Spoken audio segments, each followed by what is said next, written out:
The next part of this project, you guys are going to be needing to use a X-Acto knife. This is an X-Acto knife.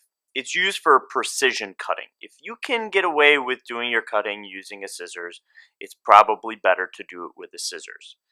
But just in case, I wanted to show you how to use this. Now, an X-Acto knife is made up of two parts.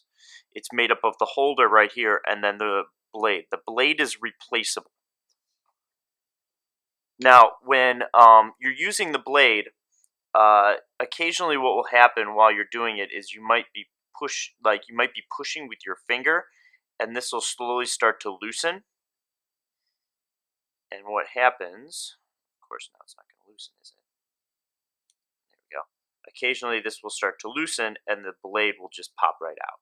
If that happens, you can do one of two things. One, you can come up to me and ask me to fix it for you if you're a little bit too nervous, or you can just push it right back in there, and then you hold it and you turn it to the right, and that will tighten it back up again. You hold it just like a pencil. I take my hand and I put my hand over the top of it like this so that I can push down. Let me zoom out here a little bit so you can see. So when you are using an X-Acto knife, always, always, always, always have a piece of cardboard underneath of it. The reason I need that is in case you are cutting it. If you cut onto the table, you're going to permanently destroy part of the table. I don't want that. So you have to have a piece of cardboard underneath. Now, let's just say I'm going to cut this here. I'm just going to cut a line here. You want to make sure that you're pushing down hard. So I always kind of put my index finger up on the top of it,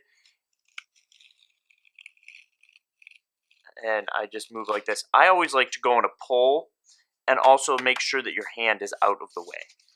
So if you press hard enough, which I did not on this one, you sometimes have to go over it a second time.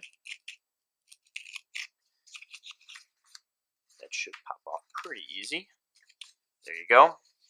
I know this sounds ridiculous, but the shiny part right here, the shiny part is the blade. Make sure that is facing down. I have had people try and cut like this and can't understand why it's not cutting, and they can't understand why they just cut their finger.